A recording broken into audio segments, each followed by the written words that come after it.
उसका मैं पहले आपको थोड़ा दार्शनिक पक्ष बता दूं, क्योंकि धर्म के नाम से आज तक ये परिवर्तन नहीं है, ये भी सच्चाई है। अब धर्मगुरु के माध्यम से अगर असाध्य रोग ठीक होते हैं तो दुनिया तो विज्ञान वाले तो आश्चर्य करेंगे ही करेंगे। तो कलयुग के कारण से और सालों की दास्तान कारण से हमारा धर्म एक पतन के काल से गुजरता हुआ है। और पतन की भी एक सीमा होती है, जब नीचे गिरने कोई स्पेस नहीं तो फिर उत्थान शुरू हो जाता है। हर संस्कृति का उत्थान पतन होता है। तो हमारा भी अभी उत्थान शुरू हो गया। ये धर्म विस्मरण होगा केवल उपदेशात्मक ढंग से, कथा बांधने से तो अगर दुनिया मानती तो अभी पहले मान जाते। तो योग की बड़ी चर्चा है, कुंडलिनी जागरण की बड़ी चर्चा है।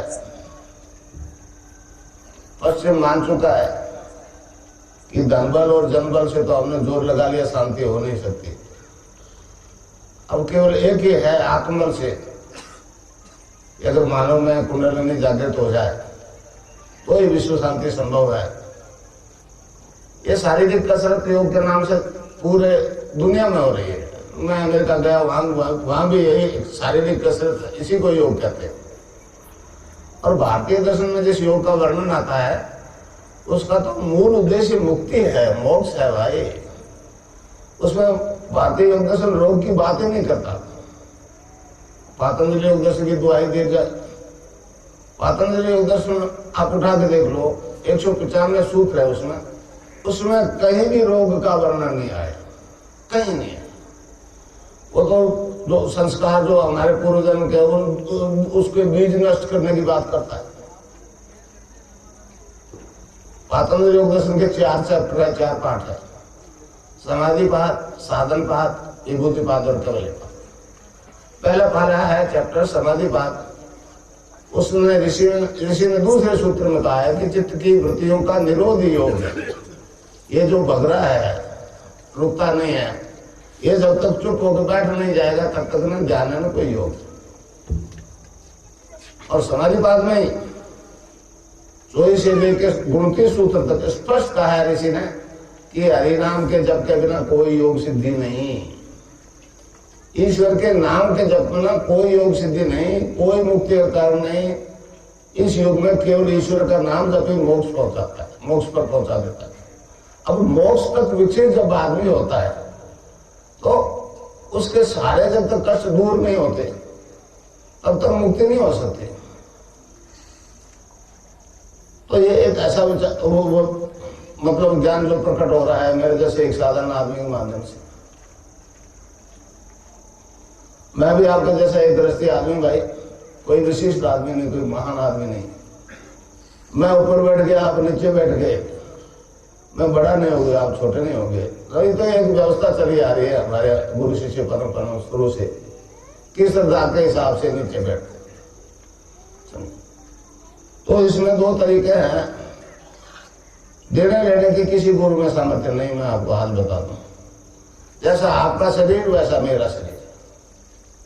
मुझ में परिवर्तन आ गया, नाथ जी की शरण में गया।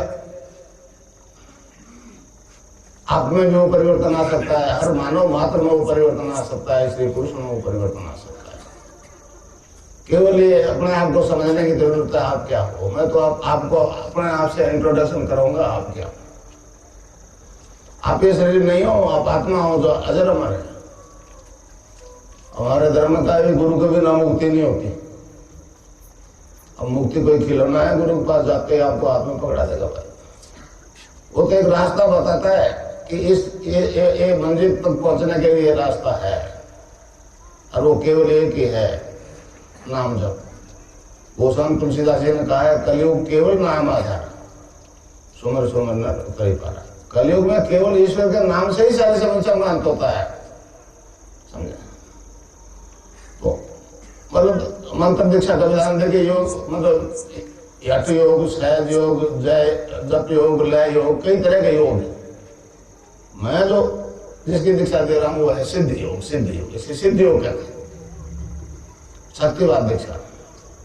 तो इसमें गुरु जो है 4 तरह से साधक को चेतन करता है, पुनर्लिंग को चेतन करता है। हाथ टच कर आज्ञा चक्र पर, मूलाधार पर, या फिर मंत्र से, या फिर नजर से भी शक्तिपात होता है।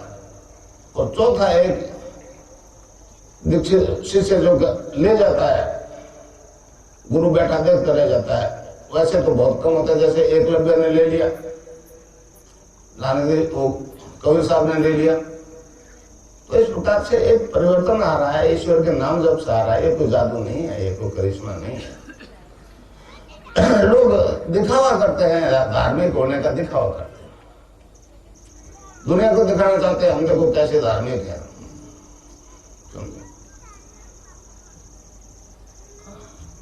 अब मैं कई लोग कह देता हूं, हमें कोई पूछे क्या किस जाति किस धर्म को कॉलेज हिंदू है, फिर कोई पूछ ले कि हिंदू क्या होता है। यूरोप में कई मतलब वहां के जिज्ञासु लोग पूछते हैं व्हाट इज हिंदुइज्म, तो फिर वही वो घंटी बज रही है। मैं कहता हूं पूर्ण मनुष्य का मतलब ही हिंदू है, चाहे वो कोई जाति का है कोई धर्म का है। हिंदू धर्म मनुष्य के पूर्णता की बात करता है। महर्षि अरविंद ने एक जगह लिखा है कि man is a transitional being, he is not final but he will be. तो मनुष्य परिवर्तनशील प्राणी है, उसको निरंतर परिवर्तन आ रहा है और वो पूर्णता प्राप्त करेगा। महर्षि की भविष्यवाणी है, आगामी मानव जाति दिव्य शरीर धारण करेगी, डिवाइन फॉर्म में बदल जाएगी। इससे विज्ञान बहुत परेशान है, पर एड्स और कैंसर ठीक हो रहा है। इसका पहले जवाब क्या है हमारे पास? तो मैं जो आपको, इसमें 2 ही तरीके हैं भैया, नाम जप और ध्यान। पहला तो नाम जप, जो गुरु देता है उसको निरंतर जपना होता है। रावण जी के लोग अब एक जब विज्ञान में ट्रेवल्स है, ए जपा जाप, ए जपा जाप। भाई आपके अंदर जो बैठा है वो जपना शुरू कर देगा। रैदास के एक भजन से स्पष्ट होता है ए जपा क्या है। रैदास के गुरु ने बताया कि ये बेटा नाम जपो, तो जपना लगे बेचारा। अब वो बंद ही नहीं हुए, तो रैदास जी परेशान हो गए। वो कहने लगे अब कैसे छूटे, नाम रट लगे। अब कैसे छूटे, नाम रट लगे। इस प्रकार आप जो बीमार है, कैंसर है, एड्स है, कोई भी ऐसा रोग है, ठीक हो रहा है, समझे। महर्षि अरविंद ने कहा है कि इस देश का उद्धार 2 मंत्र करेंगे। पहला मंत्र वंदे मातरम, 1906 में प्रकट हो गया। आज भी वंदे मातरम नहीं बोलने दिया जा रहा है, ये बात फैक्ट है। और दूसरे के लिए कहा है वो संजीवनी मंत्र होगा। मैं जो दीक्षा दे रहा हूं वो संजीवनी मंत्र है। मैं आपको इसलिए बता रहा हूं कि संजीवनी मंत्र है क्या। आफ्टर लक्ष्मण के तीर लगा शक्ति का तो बेहोश हो गए, मूर्छित हो गए। हनुमान जी लाए संजीवनी बूटी, उससे वो होश में आ गए, चेतना में आ गए। अगर मर जाते तो संजीवनी काम नहीं करता। तो आपको चाहे एड्स है, कैंसर है, हेपेटाइटिस बी है, ब्लड कैंसर है, कुछ भी है, मेडिकल साइंस ने असाध्य कह दिया है, ये मंत्र आपने सुन लिया